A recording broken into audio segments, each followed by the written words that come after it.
आज आपण बघणार आहोत CSS, कारण कुठलीही वेबसाईट ही HTML CSS JS वरच चालते. आता आपली जी CSS आहे style.main ती कुठून येते? इकडून येते. म्हणजे आता इथे समजा आपण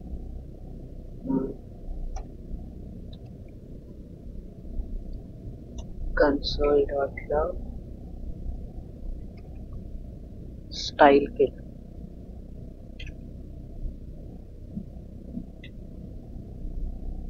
आणि ते गेल्यावर इन्स्पेक्ट केलं.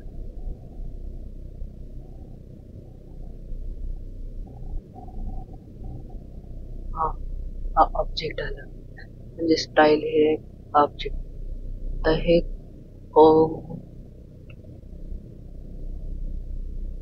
Home underscore card home underscore हे सगळं काय आहे? तर आता आपण इम्पोर्ट केलं तर CSS ला, तर ते मॉड्यूल झालं. म्हणजे हा मॉड्यूल झालं, तर त्याच्या सगळ्या गोष्टी ज्या असतात त्या ऑब्जेक्ट मध्येच रिटर्न होतात. आणि ही जी अशी CSS आहे ती ओव्हरराईड नाही होत किंवा कोलाइड नाही होत कुठल्या. समजा आता कुठली दुसरीकडून आपण CSS इकडे आणतोय आपल्या वेबसाईट मध्ये, तर ते समजा त्याच्यामध्ये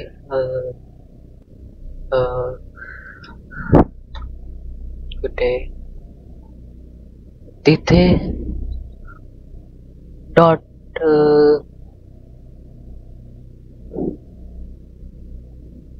डॉट मेन नावाची एक फाईल आहे.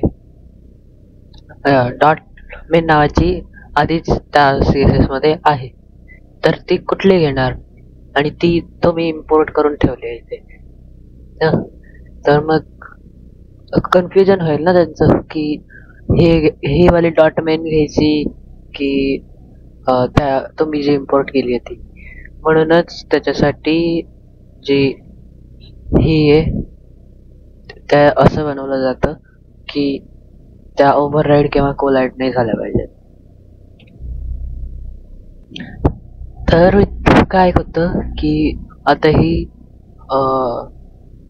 स्टाईल्स डॉट नॅव आहे, तर मग एक जादू झाल्यासारखं आपण म्हणू शकतो.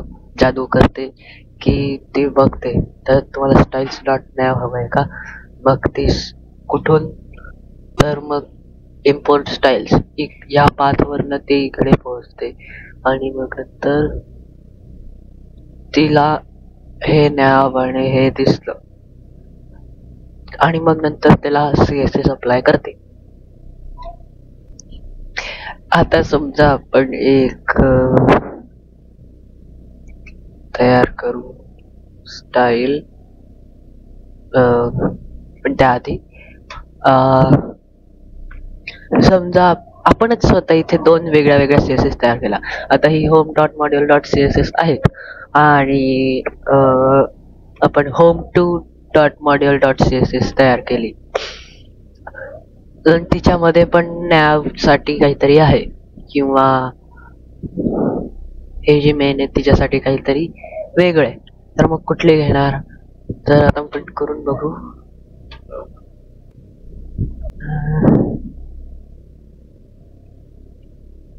होम वन डॉट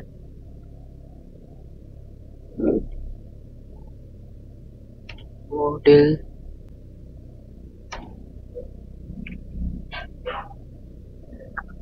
आणि आपण होम टू पण टाकू. त्याच्यासाठी इकडे येऊ आणि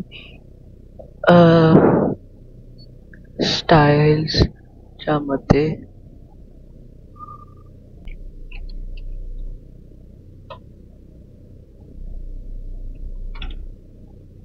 आई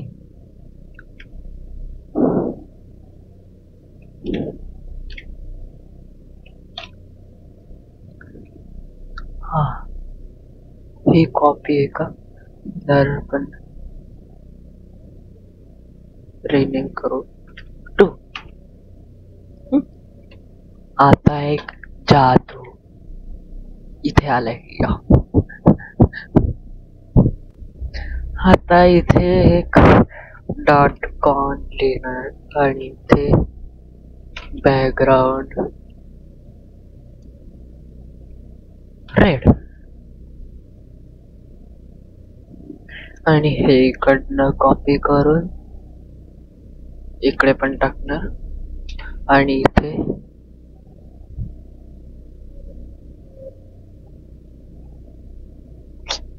डायरेक्ट केलंच टाक.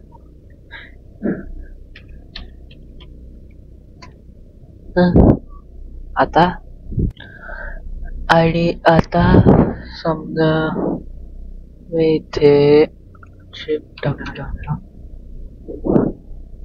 स्टाईल्स 1 स्टाईल्स 2 आणि इथे होम 1 होम 2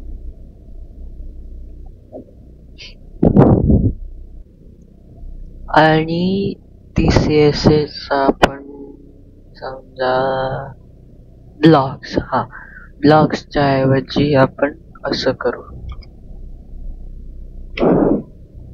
ब्लॉक कंटेनर नाही कॉन. आणि आता ओळखा आपल्याला ब्लॉक्सला कुठला रंग मिळाला असेल. या रेड.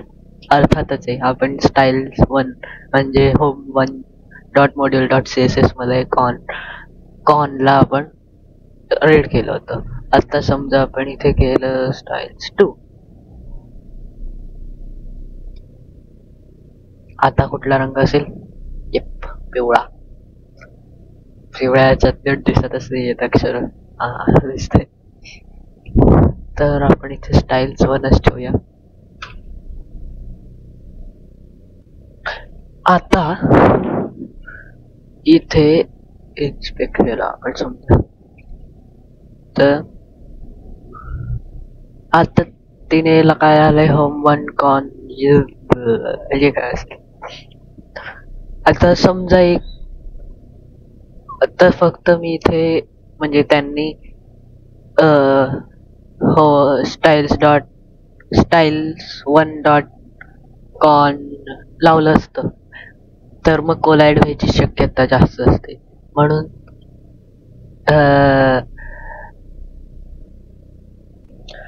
नेक्स्ट जे जी आहे ती खूप हुशार आहे. समजा काही कोलाइड झालीच तर व्हायला नको म्हणूनच ही काय युनिक स्ट्रिंग देऊन टाकते प्रत्येक CSS ला. आणि आता गडबड काय झाली असती की समजा इथे क्लास नेम कॉन असतं तर मग कोलाइड व्हायची शक्यता तर होतीच पण अजून काही गडबडी होऊ शकतात. काय तर मी तुम्हाला दाखवतो.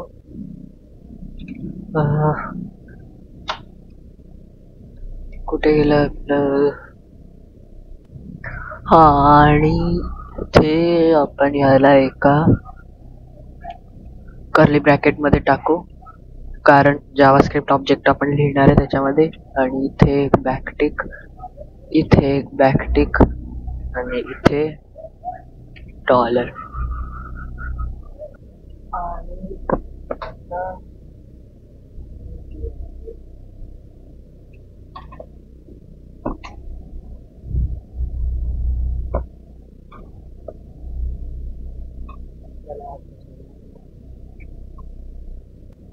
अशा पद्धतीने आपण मल्टिपल क्लासेस ठेवू शकतो. आणि होम 1 आणि होम 1 हे आलं आणि होम 2 आणि हे पण आलं. तर मल्टिपल क्लासेस ठेवू शकतो पण त्यावेळी तरी एकच येईल. आता ही इथे आणि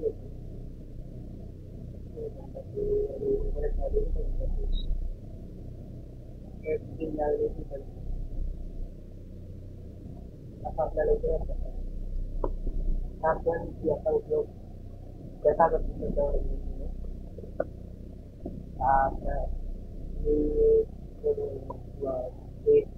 डीजे डीजे वाले त्याच्यामध्ये बदलायचा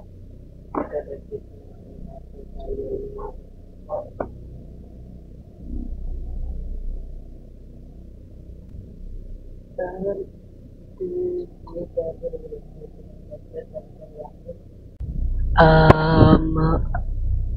आपण इथे कुठे बरं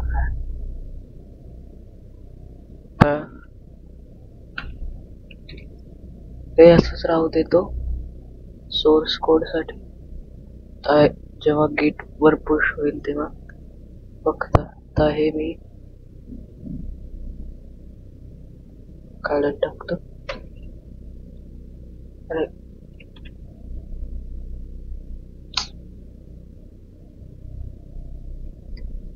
हा एवढं ठेवतो आणि किंवा असं करू हे जे आहे त्याला पण काढून टाकू आणि जे वापरत नाहीये ते सगळे काढून टाकू इम्पोर्ट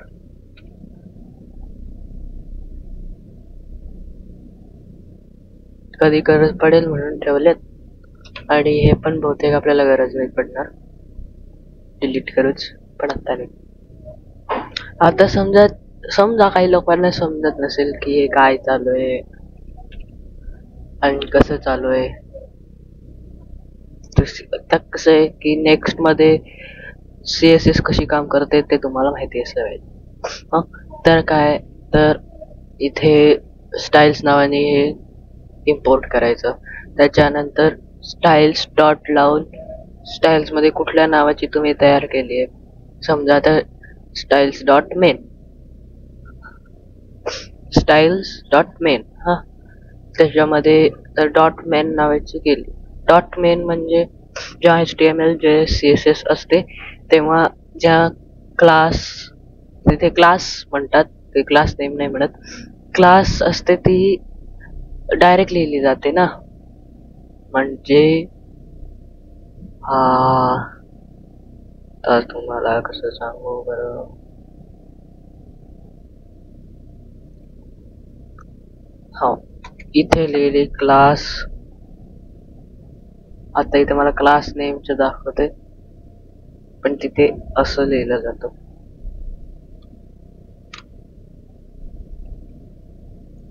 क्लास नेम मेन आणि मग नंतर जे क्लास नेम असेल तिला इथे डॉट लावून मग नंतर तिचं लिहिलं जातं हा पण इथे क्लास नेम लिहून आणि स्टाईल्स डॉट करायला लागतं कारण की आपण इकडनं इम्पोर्ट करतो कुठून इकडनं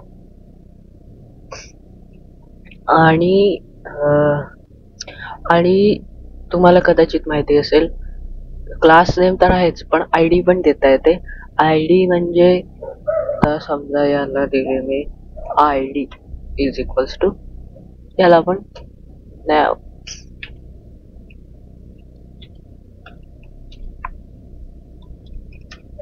ID नाव दिली तर मग मी स्टाईल्स मध्ये जाऊन म्हणजे ID मला अशी नाही देता येणार मला ती स्टाईल्स डॉट स्टाईल शीट का झालं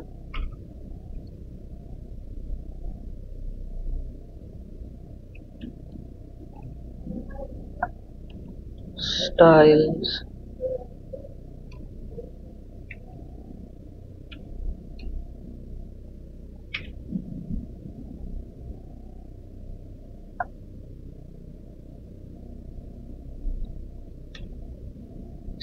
dot now ID आणि मग मी इथे जाऊन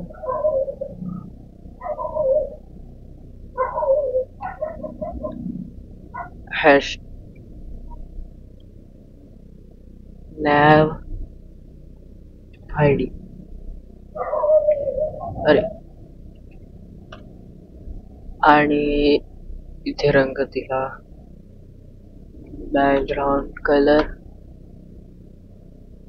रेड. आणि मग इथे गेल्यावर बघा रेड झालं. समजा याला काढून टाकलं तर काही फरक नाही पडत, आपण काढूनच टाकू. आणि हा, तर आयडी अशी दिली जाते, नाव नाव क्लास नेम अशी दिली जाते. आपण मल्टिपल क्लास लावू शकतो. मी तुम्हाला दाखवीन तो प्रोजेक्ट कधीतरी पुढे. आता मी ही आयडी इकडनं काढून टाकतो. आता मी जे सांगितलं तेवढीच तुम्हाला आता तरी नेक्स्ट समजण्यासाठी मी जेवढं सांगितलं तेवढीच समजायची गरज आहे. हा, तेवढीच गरज आहे. आणि जर तुम्हाला त्याच्यापेक्षा पण जास्त काही समजलं असेल तर फार चांगलं झालं. नसेल तर आपल्याला हळूहळू समजेलच. आणि आजचा व्हिडिओ केल्यानंतर सुद्धा आपला आधीच्या व्हिडिओ सारखंच दिसतंय. होमवर क्लिक करा, होमवर आहे. ब्लॉगवर क्लिक केलं, ब्लॉगवर गेलं. अबाउटवर क्लिक केलं, अबाउटवर गेलं. कॉन्टॅक्टवर क्लिक केलं, कॉन्टॅक्टवर गेलं.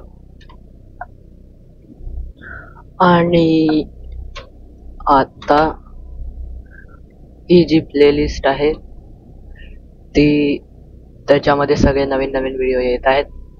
ते सेव्ह करा. बुकमार्क करायचे असेल तर बुकमार्क करा, जसे मी केले. आणि जर तुम्ही सबस्क्राईब केलं असेल तर तुम्हाला सबस्क्रिप्शन मध्ये लगेचच नोटिफिकेशन येईलच.